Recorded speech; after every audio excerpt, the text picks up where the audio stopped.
Texas Math Mundo audience, are we in store for a true treat today? In the house, legendary coach, Mr. Dennis Cabaniss of Salado High School, a proud Eagle. For decades now, he's been a part of the UIL scene, and his impact on UIL academics is immeasurable. Legendary coach, Dennis Cabaniss, right ahead. Let me take a quick moment and ask that if you enjoy this content, that you please hit the subscription button and the notification bell, that you smash that like button, and that you make a comment below. It really helps me with the YouTube algorithm. Let's spread this joy, let's spread this beauty to as many people as possible. Legendary coach, Salado High School, Mr. Dennis Cabaniss, right ahead. My name is Salado Cantu, and this is Texas Math Mundo.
Are we in store for a real treat today? In the house is legendary coach of the Salado High School math team, a proud Eagle. He has coached many state champions and has led the perennial powerhouse Salado math team for decades. Welcome, Mr. Dennis Cabaniss.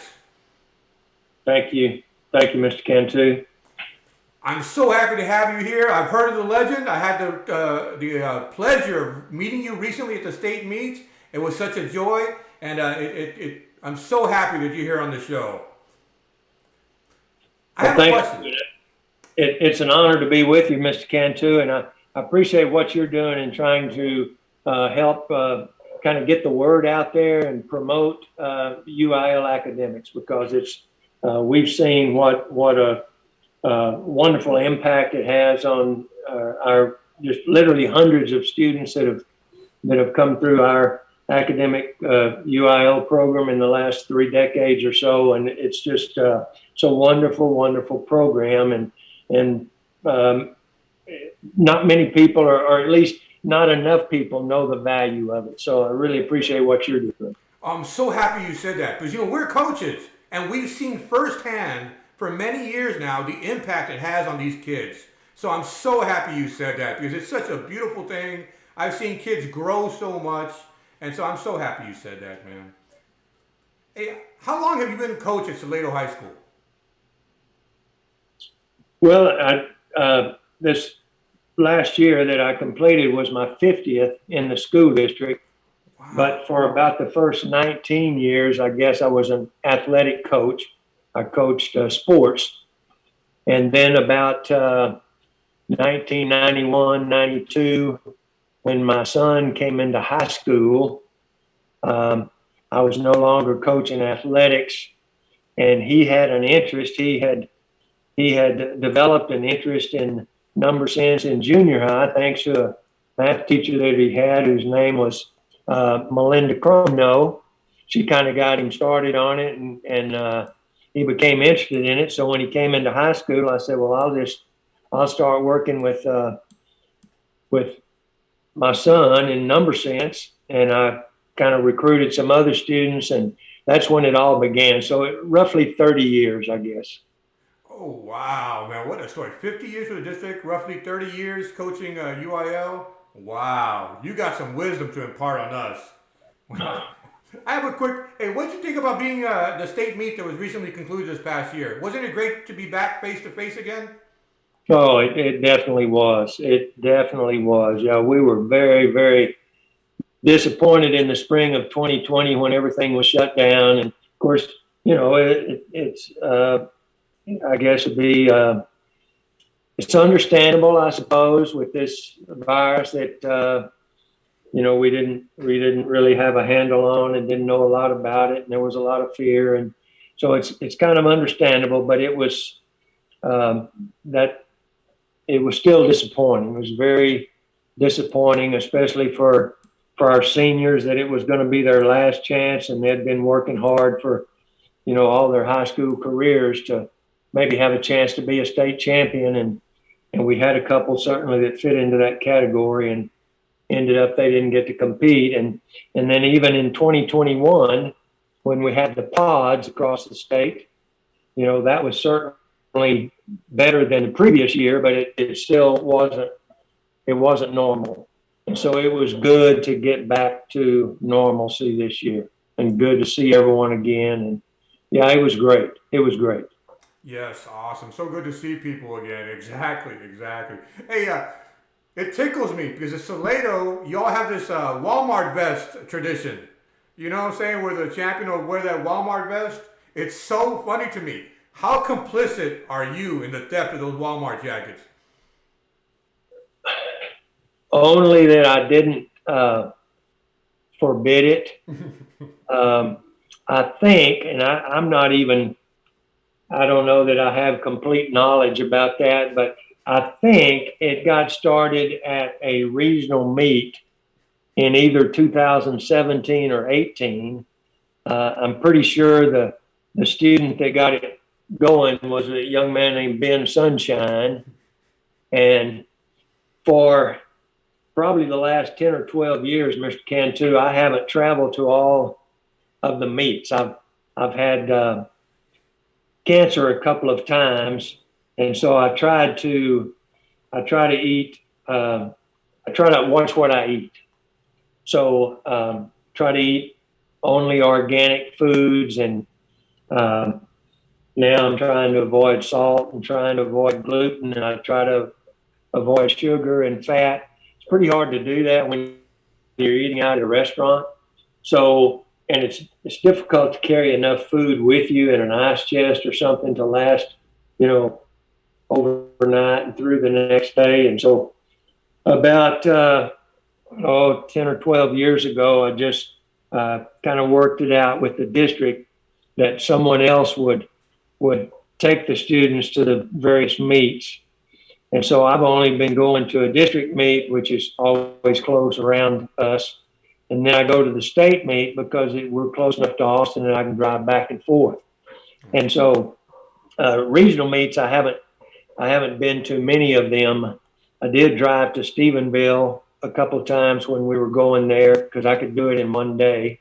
And I drove to Huntsville one time.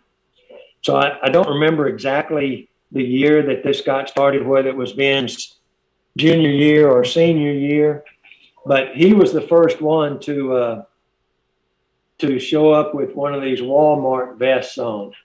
And the other kids got a big kick out of it. And, I don't like drawing attention to ourselves, so I wasn't real keen on it. But it seemed to be something that the students enjoyed, and it kind of gave them a little bit of an identity and a confidence. And so I let it go. I didn't tell them they couldn't do it. Again, I would prefer that they be wearing when they go up to get their medals or, a team photograph or something. I'd kind of rather that weren't necessarily wearing it, but I thought, it's not doing that much harm, and they seem to be getting a kick out of it, so I've let it go. So I'm complicit in that I allowed it. It's harmless fun, and I think it's hilarious. It's harmless fun and it's hilarious. So, hey, I'm sorry to hear about your health issues, but I will say you look great. Well, thank you. I've really been blessed. It was cancer on my tongue, and it was first. I went to get a teeth cleaning in 1993, and the dental hygienist saw the spot, and sure enough, they were able to remove it, and didn't have any chemotherapy or any radiation or anything. So I was really blessed, and so I did change my diet and try to be as healthy as I could. I've never smoked or drank in my life. Wow. So that alarmed the doctors a little bit because, they were afraid it was just genetic. And it did return in 2006. I actually saw the spot myself and once again, they removed the spot. Both times the surgeons were just excellent, just unbelievable, and no radiation, no chemo. And I've been healthy. It hasn't returned since 2006. So I'm truly blessed. So before we get deep into this UIL stuff, I do want to ask, a little bit about you. Where are you born and raised, and what's your cultural heritage? Well, I was born in Belton, which is about 8 miles from Salado, because they had a hospital there. So I was born here, and have lived here in Salado all my life. I went all the way through school in Salado, and then I went to Temple Junior College. That's what it was called then. They had junior colleges then. Now they've kind of taken that word away, and it's just Temple College now. But I got my associate's degree at Temple Junior College in 2 years, and then I finished it. I actually got married the night after I got my associate's degree at Temple Junior College. My wife and I got married. That was in May of 1970. And then I went the last 2 years to the University of Mary Hardin Baylor here in Belton. So I've just in mathematics. Oh, wow. So I have a Bachelor of Arts in mathematics with a minor in history.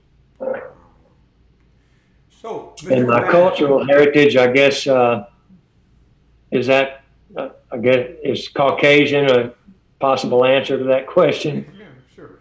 I guess that would be. The answer. Maybe I've been told maybe some French and maybe some Welsh in there, so I don't really know what it is back to the European continent, but anyway, I'll just always check the Caucasian box or white box, Yeah, of course. Wow. Hey, so how do you have fun? What are your hobbies and interests?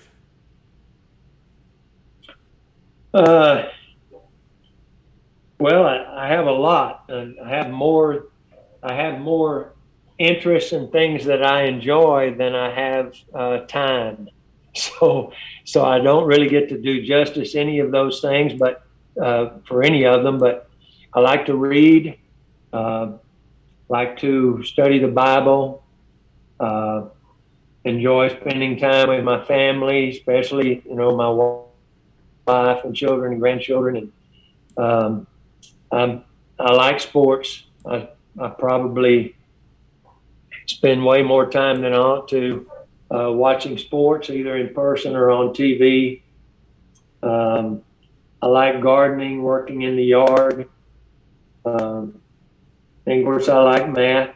I like reading about the history of math and reading about mathematicians. And I like listening to music and like being with friends. And I even like traveling some, although, again, it's that same difficulty of what to eat and where to eat and those kinds of things. But my wife and I do travel some, and we enjoy that. So I could probably think of some other things, but that's enough, I guess. Yeah, wow. Lots of interest, too little time to pursue them all. I understand. Hey, I do want to talk about UIL. How did you get into this UIL world? Was it when your son got into high school? Yes, sir. It definitely was. Like I say, I was not going to be coaching athletics anymore, and my son was just coming into high school at that time, and he had developed an interest in number sense in junior high. So I said I wanted to be able. We really didn't have, as I recall at that time, we really didn't have uh, um a real vibrant UIL academic program, at least not in terms of math. Their number sense and I guess slide rule were the two contests at that time. Mathematics came into being as a contest about that same time frame, 91, 92. You may remember exactly, or I mean, you probably weren't very old then, but you may have read about it. But that came into being, and then calculator replaced slide rule. And so we kind of had a speech program and some of those kind of events. We had a real nice UIL coordinator, a lady named Virginia Guest. It was just a fine a person as you'd ever meet. But we weren't doing anything in the area of math. So I said, I want to kind of get this going in the area of math. And so that's kind of when I got started, was around 91, 92, when my son came into high school. Now, your son was state champion. How did that feel to be a coach of your son and winning state? How did all that feel? Well, it felt great. It really did. And of course, when I guess my son was a sophomore and my daughter was a senior when I had that cancer for the first time. And that was a pretty big shock. And at that time, the surgeon said, this could come back. We want you to understand there's probably a 60% chance this could come back. And,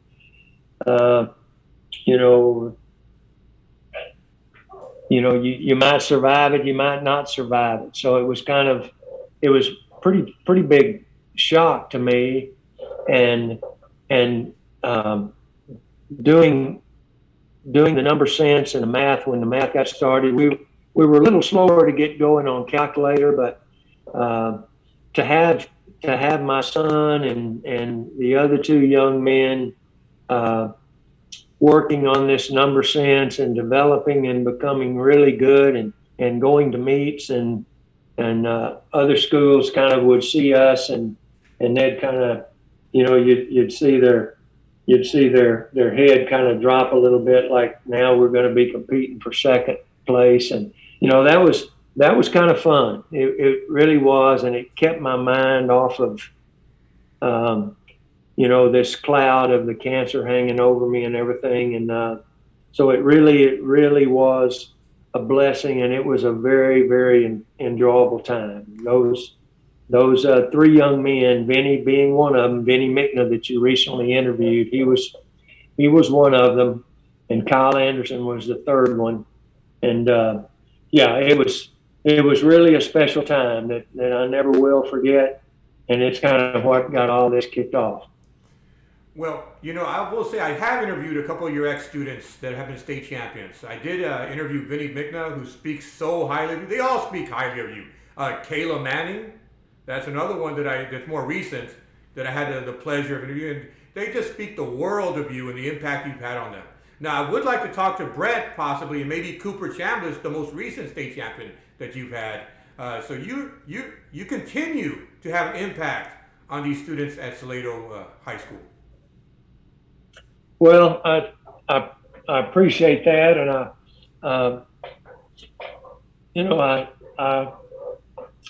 I guess I don't know when I first heard it, but I guess it was early in my career. I heard it said, that students don't care how much you know until they know how much you care. I'm sure you've heard that. Absolutely. And to me, that's just another way of saying the golden rule. And so, I've tried to always treat students with respect and to let them know that, I sincerely cared about them. And I just tried to be someone that they could count on and someone they could trust. and to know that I had their best interests in mind. And I'm always believed in discipline. You know, my parents taught me that, the value of being disciplined and working hard and earning what you get. And I just try to maybe pass that on by example to the students. Uh, they they've just been great. They've treated me so well over the years, and really and truly, they are the ones that have made me look good. You know, for anybody that looks at me and says, "Well, you've had so much success and all this, that, and the other," it's the students that have been responsible for that, and uh, they've made me look way better than I am. For decades now, you've been an inspiration to these students at Salado High School. I want to ask, who are your inspirations? Uh, well, first, my parents, uh, particularly my mother. I guess I've told many people that I've had a lot of good teachers all the way through school, elementary teachers. I remember, you know, my first grade teacher, second grade, third grade, all the way through. They were all such wonderful people and good teachers, and through high school and college and everything. I've been blessed to have great teachers, but my mother was the best teacher I've ever had. And Absolutely. so I would say them first, and then my wife's been with me for a long time, 52 years, and so she's another one that's taught me so many things. And the first principal that I ever had, a man named Don Cunningham, uh, he and I were together, I guess, for about 8 years at Salado, and we coached together, and I learned so much from him.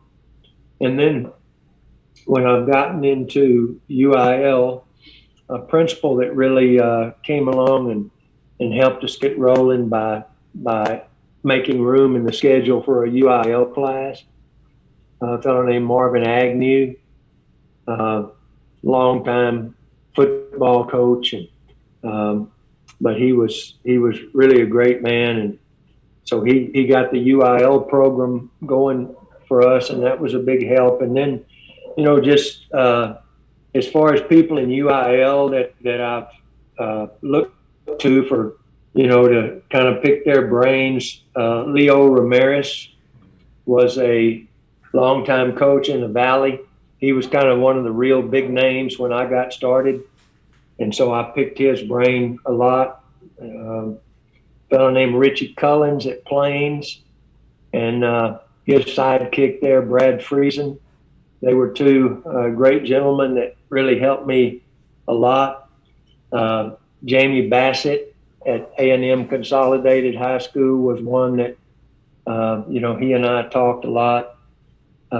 Josie Mallory at, I believe it was Klein High School in Houston, is a legend that, I've learned a lot from her. And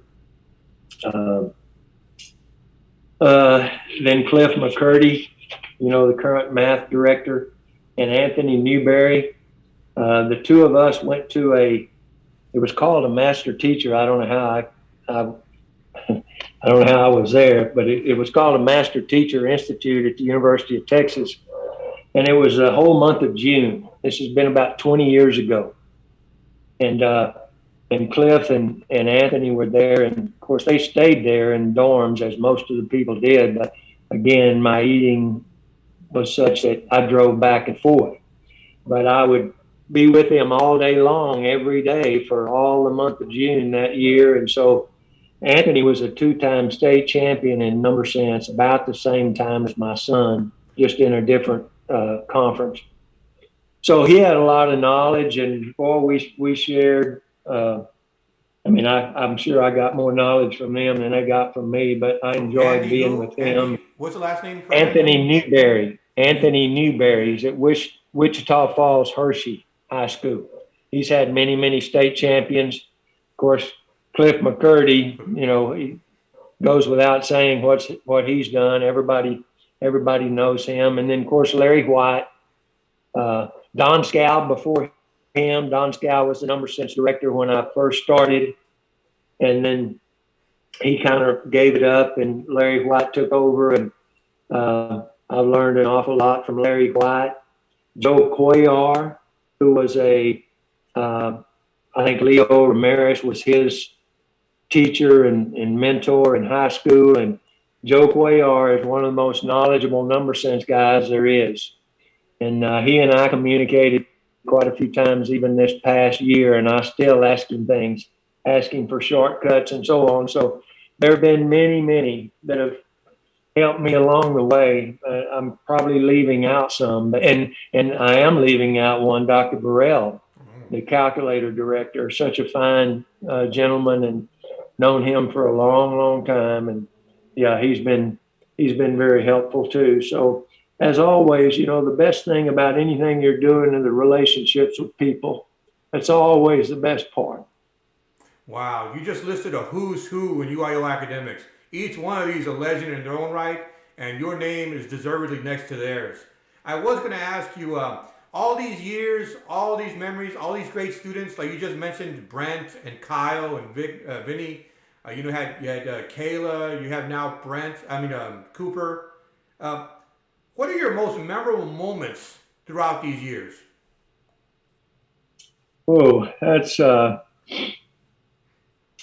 tough one. And I'll try to answer that best I can in just a second. But let me just name three other people from this from the UIL, and there are three that have worked here in Salado. They came along after after we began to have some success, and they have really helped us to continue that run of success and then even take it to a higher level. And one is our speech and debate man, a fellow named Tim Cook. He's about as famous as it gets in those speech and debate circles. And then JJ Jonas is our one-act play director.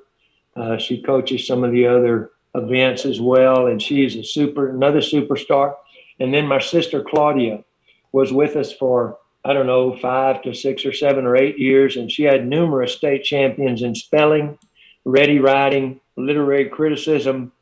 Again, a superstar of a coach. And so I want to be sure, I think I included pictures of those three. Okay. And that's the reason why I did, because they've been such huge contributors to our UIL program in Salado. Now, as to the memorable moments, every state championship has been memorable. Each and every student has been memorable, and I don't necessarily remember all the details, the exact year that someone won. I remember a lot of those things, but I guess the most memorable of all would be those first few years when and I actually recruited my daughter, but a little bit late. It was a little bit late for her. She was a junior when my son came in as a freshman. So it was a little late for her, but she did participate in math. And so those first few years with that first team, when my son was a senior, was the first time that we won the academic state championship. That was in 1995. And Brent was state champion in number sense and math. And Vinny was second in number sense. And Kyle Anderson was fifth in number sense. And their scores were, my son made 373. Wow. Vinny made 328. And Kyle made 286. Wow.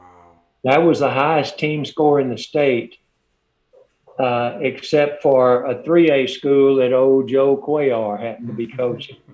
And I think he beat us by, his team had a score about just 10 points or so higher than ours. And there was one problem that I had not researched properly, and I did not have a shortcut for that problem. And that problem showed up on the test, and all three of my guys missed it. And they missed it because it was my fault. And so I learned there that you need to be thorough and complete, and you need to not leave any stone unturned when it comes to preparation. So I learned a lesson there, but had I had those students prepared for that problem, we would have had the highest team score in the state. Still, But state anyway, champions. that was a special time. Sir? Still, We y'all what? are state champions, though. Yeah, we were, and so we won the math team championship, the number sense team championship, and then we had those individuals, and then there was a fourth young man who got four. The math team scored 64 points, the math and number sense together, and then this young man got fifth place in persuasive speaking, worth 4 points. That gave us 68, and as I recall, the second place team had 67. Wow. So that was the first time we won. That was the first of our 9 UIL academic state championships. So that had to be, I guess, particularly because, my son was involved, that was, I guess, about as memorable as any time. But all of them, Devin Rex was a young man that came through in about 1993, and he was a number sense state champion. And there were just so many. Sarah Culver, Greg Docks were ones that came through then that were just superstars. Sarah, I remember, got second in math. She answered 39 questions and didn't miss any. Wow. And that was good for second. And she was, I think, also second in literary criticism, which is a very, very difficult contest. So for her to be second in both of those contests was amazing. And of course, Kayla, you've talked to Kayla. Kayla's senior year, she won state in math and spelling. Try that double sometime. Wow. Where she went on to Harvard. And the students that we've had through the years, so many of them have gone on and just been successful at the highest levels of work. And so I'm just proud of all of them. But there have been the time that Kayla won state in math, Argyle, who, everybody in our circles that travels in our circles knows about Argyle. And they had the defending state champion coming back. He had won as a junior, and he was a senior. And Kayla didn't even begin to compete in mathematics. She had just been spelling for the first couple of years. And I had her in class for the first time as a junior, and I talked her into doing math. And so she made tremendous progress as a junior. And then as a senior, as I recall, there were 10 students that had made over 300 at the regional meet. And she didn't even win our region. There was a young man in our region that made 340 something, I think 342. Wow. And Kayla made about 310 at regional. And there were about 10 students that had made over 300 at regional. So state was wide open. But at the state meet, there were only 2 that made over 300. Kayla was one. She made 314, and then the Argyle young man also made over 300, but it wasn't higher than Kayla. So that was really a fun time for Kayla to be able to do that, and that inspired Ben Sunshine, who was a junior on that team, and he said, if Kayla can do it, I can do it. And so he worked. Ben was a super intelligent young man, but he wasn't. His work ethic hadn't been the best until that time, but he kicked it in gear, and he had a goal, and he was determined that he would win it, and he won it the next year. Wow. So that was, those times were great. And I had another young man in, I believe, 2014 named Isaac Hopkins, and he had been a debater for Tim Cook. And so I had him again for the first time his junior year, and I saw how intelligent he was. So I talked to him about doing math the next year. So he began to do math his senior year, never had done it before. He worked extremely hard all year long, and he won state his senior year, having competed only 1 year in math. So that was very memorable as well. So, I could go on, but those were just some of the highlights. And then Cooper's mom is a junior high math teacher. And since she's been on board, she's really helped to get some students going there in junior high. And of course, Cooper was one of those. So it was especially rewarding for Cooper to be able to win the last 2 years, to win the Number Sense State Championship, not only just for him, but for his mom too. So there have been just so many good memories through the years, and I'm thankful for all of them. Awesome memories. Awesome, awesome, awesome. So I was going to ask, with all these years of experience, all these wonderful memories, I was going to ask you to give some people some advice. First, what advice would you have for students of today? Wow.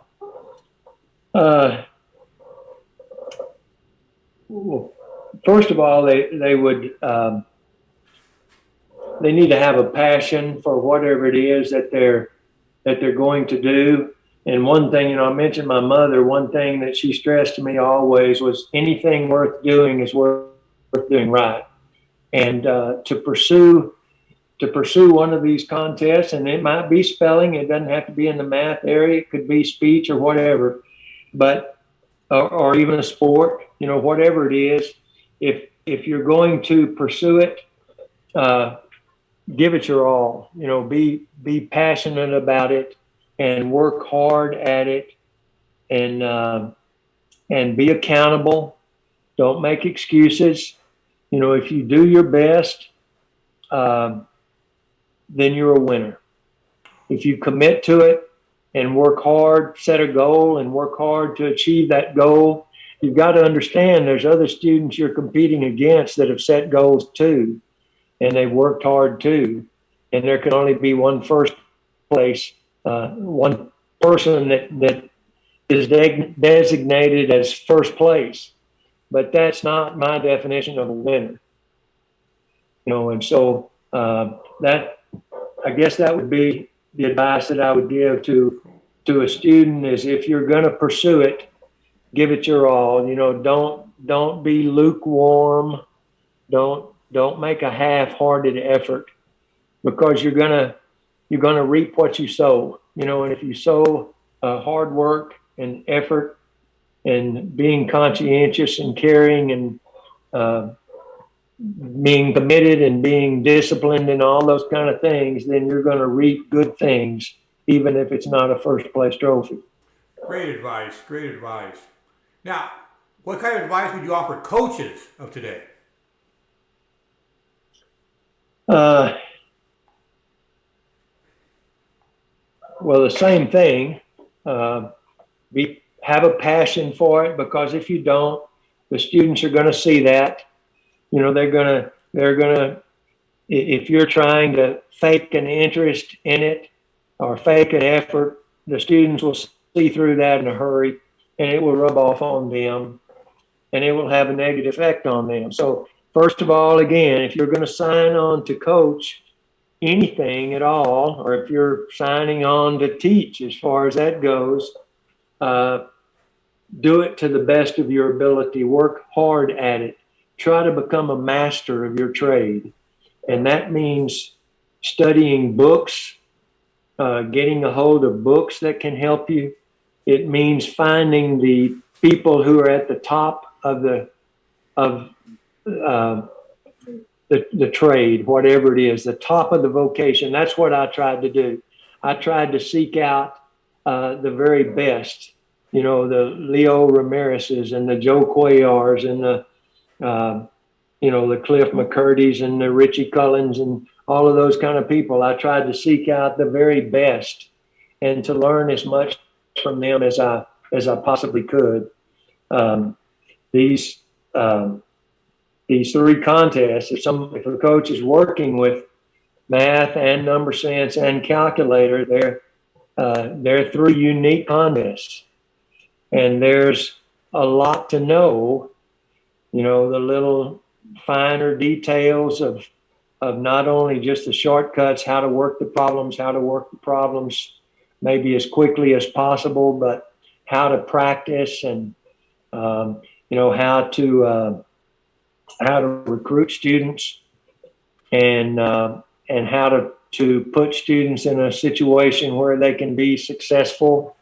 You know, all of those kinds of things are things that just have to be learned, and a lot of it comes through experience. But I think you can accelerate the learning curve, you know, by just really aggressively seeking out knowledge and advice and experience from those who have already been successful. Absolutely, absolutely.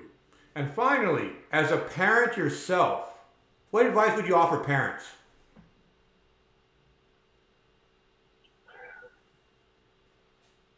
Invest in their children. Invest in their children. Don't let anything stand between you and your children. Not your job, not not making a ton of money, uh, nothing at all. Your own personal interest, things that can steal that time away from your children. Invest in your children. Um, you know, families are one of the most important things in this life, and families are, you know, the family unit is kind of under attack in our nation, and we've got to stand against that. And so I would just call on fathers to be the strong leaders that they should be, and and and mothers to be, you know, to play the role that they need to play. Um, Parents should never play one. Um, you know, a parent should never go to a child and say, "Well, your dad doesn't want you to do this. I'm okay with it, but your dad doesn't want you to do it." We should never do that kind of thing. We should always, uh, you know, the mother and the father can talk about things and come to a decision privately, but then they need to be a united front to the children, and have the courage to tell a child no when they want to do something that's not in their best interest, or they're maybe you can see that they're starting down a pathway that's not going to end well. Have the courage to say no, and to take the time to let them understand why that's not the best thing for them. Wow, some So great advice. those are just some things that you know, we need to impart godly principles.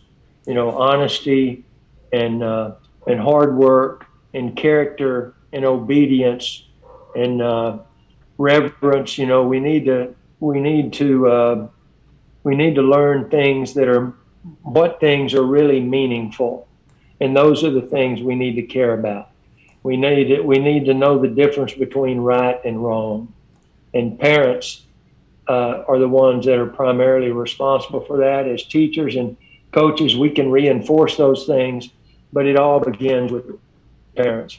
And so I would say that teach your children the difference between right and wrong, and invest in your children. Don't buy them off with gifts or something. Spend the time with them on a daily basis. That's what they need. Absolutely. Awesome, awesome, awesome, awesome. Hey, how does that Salado team look next year? Good. You know, I gave some thought to maybe letting last year be my last year, but uh, I have so many good young students that are coming back, and they really have made a commitment to this UIL program, and they worked extremely hard this past year, and they're working hard through the summer, and so they inspired me to come on back. I still love what I'm doing, and so far I have the energy to, to make it through a day. Teaching is a difficult job. A lot of people probably don't understand that, but it's it's hard. It's hard mentally and it's hard physically. It's a demanding job, and but I still have the energy for it and the passion, and I'm always inspired by these young people, and so I have a lot of good ones coming back, and we have a great principal that came on board this year. And anytime you lose a principal, our previous principal that we'd had for several years moved up to a higher position in administration. So you're always a little uneasy about another one coming in, but I was on the committee that interviewed for this new principal, and he's just a wonderful Christian man and a great leader for our school. And so just there's all the reason in the world for me to come back. And so I'm coming back. So I think the prospects for having pretty good teams is there. We need to recruit some more. Probably we don't quite have the numbers. This last year, I think we had around 21 or so that were participating, but I don't know, 8 or 10 or so of them were seniors. So we're going to have to recruit some younger ones again, but hopefully we can do that. But I think the prospects look good. And, Argyle went to 5A, and they've been a formidable opponent. We've been able to get some individual championships, but it's been difficult to get those team championships with Argyle there. They just seem to have maybe a little more depth than we did. And so it'll be interesting to see what happens. There's some other schools that have really been making some good strides, and they're investing a lot into their UIL math programs. And so they're going to be formidable opponents. But at least Argyle is, that removes one pretty huge obstacle toward team championship. So it's going to be fun. It's going to be exciting. And so I think the future looks bright. Awesome. I'm so happy, legendary coach Dennis Cabaniss. I'm so happy to see that you still have the fire inside of you to continue. Yeah. And I want to mention one other thing, if I could.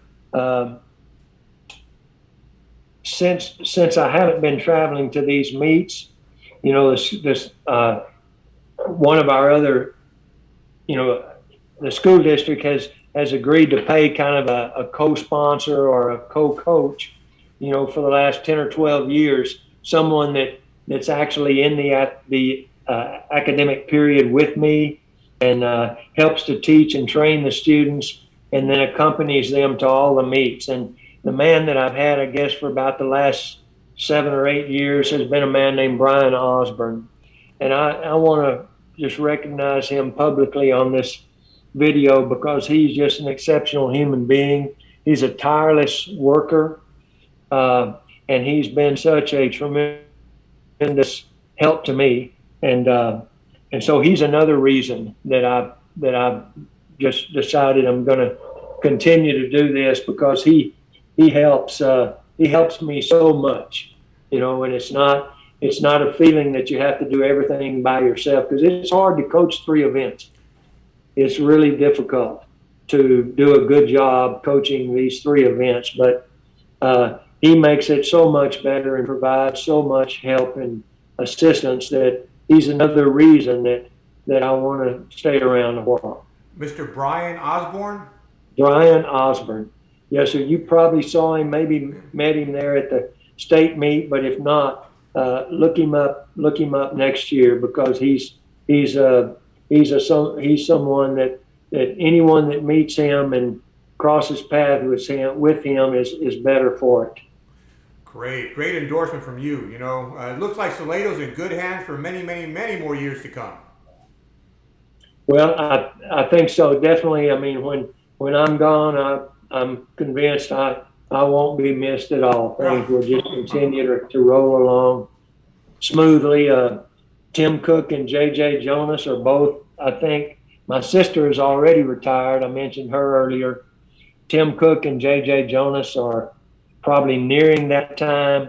So there's going to be some huge holes created when they leave, and my prayer certainly is that the district would find really capable people to replace them, but it's not going to be easy.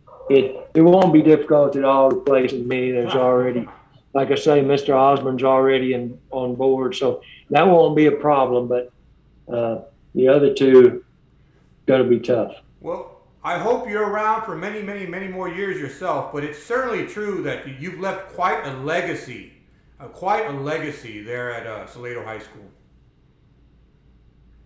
Well, I don't know about that. Again, I would say that the students are the ones that have created that legacy, and it has been good for our district. One thing that I thought about a lot when I kind of got going on this academic, into this academic coaching, is that I wanted our students to know that they could compete with other students from anywhere in our state or in our nation.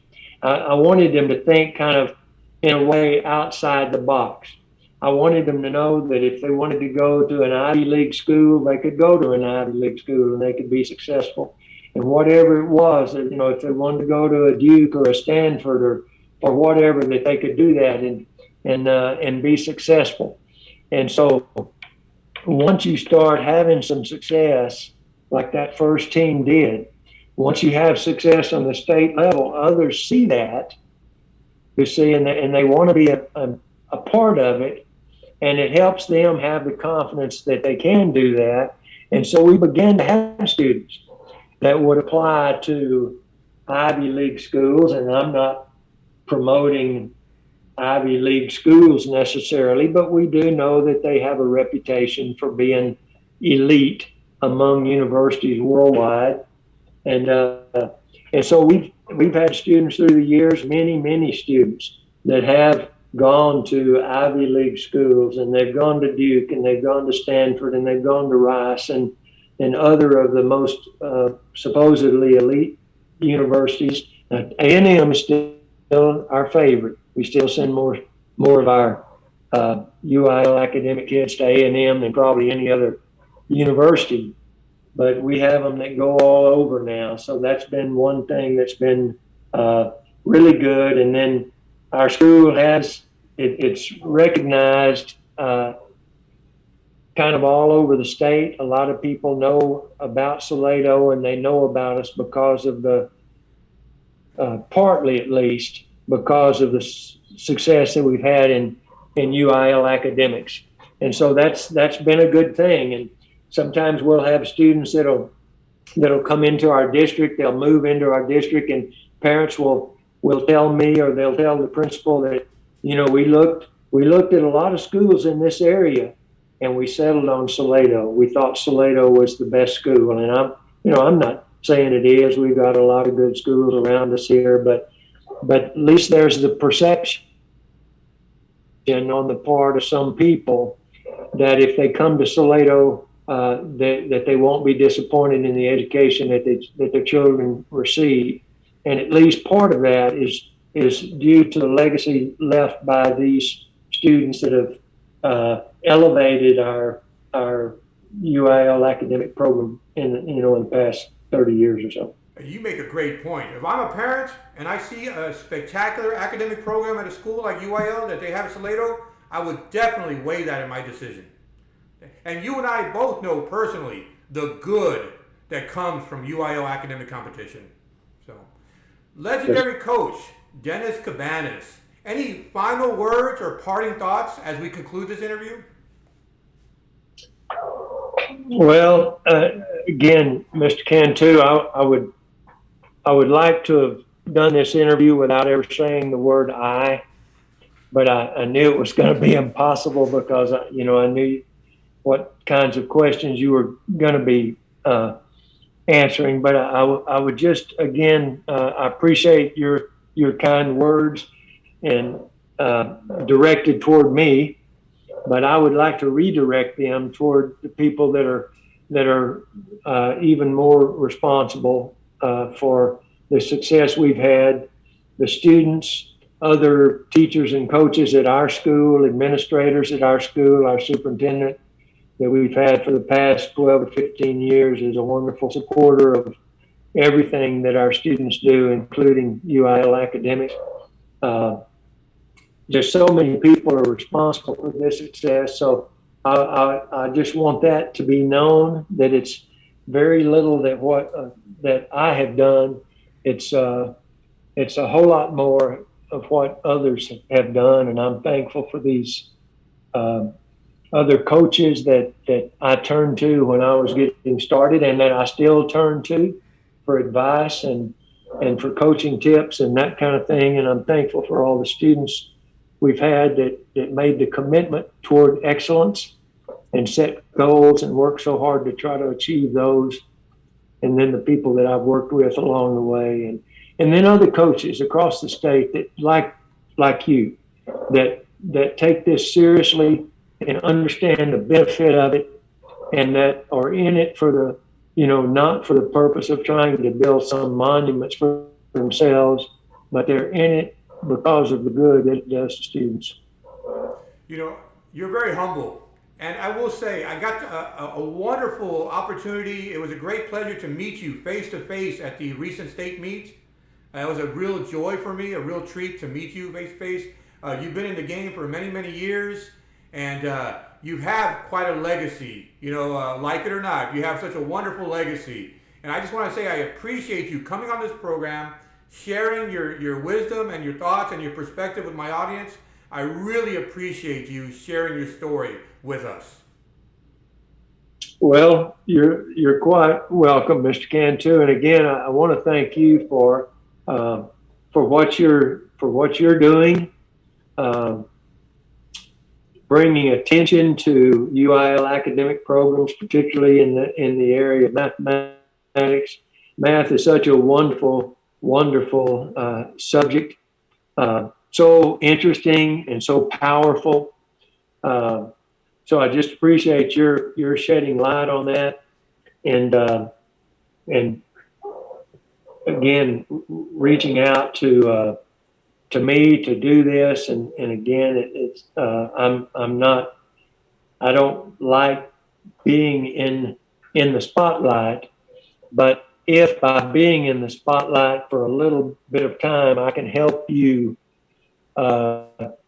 achieve your goal, which is to shed light on this program and the students that are a part of UIL academic competition in the area of mathematics, and these other folks that have been so instrumental in taking this program, the UIL people. I didn't even mention some of the UIL people, the directors there through the years. Bobby Hawthorne was one that I turned to a lot. I don't know if you remember Bobby Hawthorne. He was the academic director for many years there, and he would even judge the journalism events at our district meet quite a few times. He would help us out in that way. So he was a hands-on, very personable director, and so the people at the UIL do a tremendous job of promoting this. And I've never been in. I'm not privy to what kind of competitions other states have, but if they have better competitions in athletics and academics and music and everything else than what we have, thanks to our UIL, well, I'd like to see it, because I don't think it exists. I think Texas is above all the rest in those areas. So I'll give a shout out to the UIL people as well. Absolutely. Legendary coach, Mr. Dennis Cabaniss. It is my sincere hope that our paths will cross many, many times in the future, and I want to wish you the best, and thank you very much. Farewell. You're welcome. You're welcome, Mr. Cantu. Thank you, and I hope our paths cross as well. All right. Bye-bye. Bye. Wow, what incredible wisdom imparted by legendary coach Mr. Dennis Cabaniss of Salado High School, for decades a prominent member of the UIL scene, and he continues to make an impact today. I really appreciate that interview. It was such a joy. Thank you, Mr. Dennis Cabaniss. Let me take a quick moment and ask that if you enjoy this content, that you please hit the notification bell, hit the subscription button, and the notification bell, that you smash that like button, and that you make a comment below. It really helps me with the YouTube algorithm, and let's spread this joy, let's spread this beauty to as many people as possible. I have plenty of wonderful things in store for this channel, and I really, truly appreciate your support. My name is Salado Cantu, and this is Texas